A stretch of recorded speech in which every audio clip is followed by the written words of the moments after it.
क्या लिखा है, वोट तो हम बीजेपी को ही देंगे, धन गया तो और कमा लेंगे, लेकिन धन गया तो अधर्मी जीने नहीं देंगे। जय श्री राम। नमस्कार दोस्तों, मेरा नाम है नीरज विश्वकर्मा और आज के इस वीडियो में आपका स्वागत है। ये जो मैसेज आप पढ़ रहे हैं, यह मैसेज मेरे व्हाट्सएप ग्रुप में या फिर हमारे व्हाट्सएप ग्रुप में एक हमारे मित्र ने हमें भेजा था। तो इस मैसेज का हम आज विश्लेषण करेंगे। मान लेते हैं कि हम लोग बीजेपी को वोट देंगे और हमारे पास धन नहीं रहेगा, तो इससे होगा क्या। तो दोस्तों, कोई भी देश है वो एक अर्थव्यवस्था से चलती है। अगर देश की अर्थव्यवस्था ही नहीं रही तो हमारा देश कहाँ से रहेगा। इस बात को समझने के लिए हम हमारे देश की अर्थव्यवस्था को समझते हैं। देश की अर्थव्यवस्था चलती है देश के लोगों से, यानी अगर देश तरक्की करना है, देश को तरक्की करना है तो देश के लोगों को तरक्की करना है। और अगर देश के लोगों के पास ही धन नहीं होगा तो लोग देश को कर कैसे देंगे, यानी टैक्स कैसे देंगे। और अगर हम देश को टैक्स नहीं देंगे तो हमारे देश की अर्थव्यवस्था चलेगी कैसे, क्योंकि देश को चलाने के लिए देश में कई प्रकार की यंत्रणा है और इन सभी यंत्रणा को चलाने के लिए लगता है पैसा। और अगर देश के पास पैसा नहीं होगा तो ये यंत्रणाएं चलेंगी कैसे। इसमें से एक जो सबसे इम्पोर्टेंट और मुख्य यंत्रणा है वो है देश की डिफेंस सिस्टम, यानी कि हमारी इंडियन आर्मी, इंडियन नेवी और इंडियन एयरफोर्स। इन तीनों को चलाने के लिए हमारे पास देश के डिफेंस सिस्टम होता है और इस डिफेंस सिस्टम का एक डिफेंस बजट होता है। तो समझते हैं हमारे देश का डिफेंस सिस्टम की 2020 का बजट। 2020 का हमारा बजट था 4.71 लाख करोड़ डिफेंस के लिए हम लोगों ने रखा था और 1.33 लाख करोड़ हम लोगों ने पेंशन्स के लिए रखा था, यानी हमारे जवानों के पेंशन्स के लिए।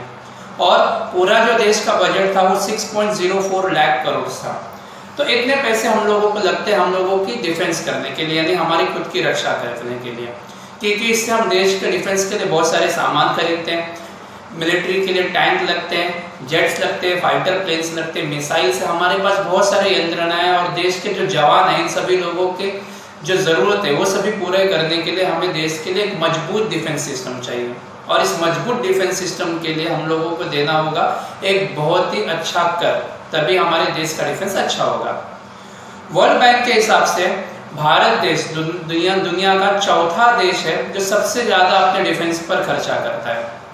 तो अगर हम लोगों को हमारी खुद की रक्षा करनी है तो हम लोगों को कर देना पड़ेगा। कर देने के लिए हमारे पास पैसा चाहिए। अगर आपके पास धन ही नहीं रहेगा तो हम देश को टैक्स कैसे देंगे। देश को टैक्स नहीं दे पाएंगे तो देश का डिफेंस सिस्टम कैसे चलेगा, और देश का डिफेंस सिस्टम नहीं चलेगा तो हम अपने आप की रक्षा करेंगे कैसे। तो मेरा सिर्फ यह कहना आप लोगों से कि भक्ति करो लेकिन किसी पार्टी या किसी नेता की नहीं, क्योंकि पार्टी और नेता ये हमेशा सत्ता और पावर के लालची होते हैं, एक दूसरे पर आरोप प्रत्यारोप करते रहते हैं।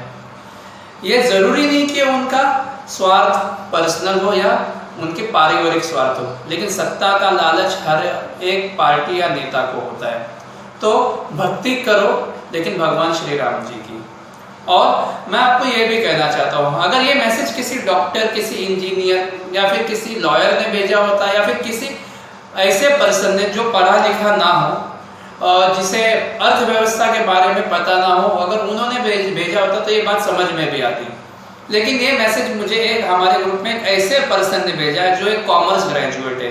कॉमर्स ग्रेजुएट को अर्थव्यवस्था का बहुत ही अच्छा नॉलेज होता है, क्योंकि इन लोगों को 11th-12th में इकोनॉमिक्स का सब्जेक्ट होता है। और मुझे पता नहीं कि एक इकोनॉमिक्स का स्टूडेंट जिन्होंने इकोनॉमिक्स पढ़ा है उसने इस बात पे कभी गौर क्यों नहीं किया। तो दोस्तों, अगर आप लोगों को ये वीडियो पसंद आया हो तो इसे लाइक करिए, मेरे चैनल को सब्सक्राइब करिए और आपको मेरी जो बातें सही लगे उस पर कमेंट करिए, और या फिर आपको मेरी कुछ बातें गलत लगती हो तो आप उसे भी कमेंट करिए, क्योंकि क्रिटिसिज्म के लिए मैं तैयार हूँ। हमारे अगले वीडियो में फिर से मिलेंगे। मेरा नाम है नीरज विश्वकर्मा। जय हिंद, जय भारत।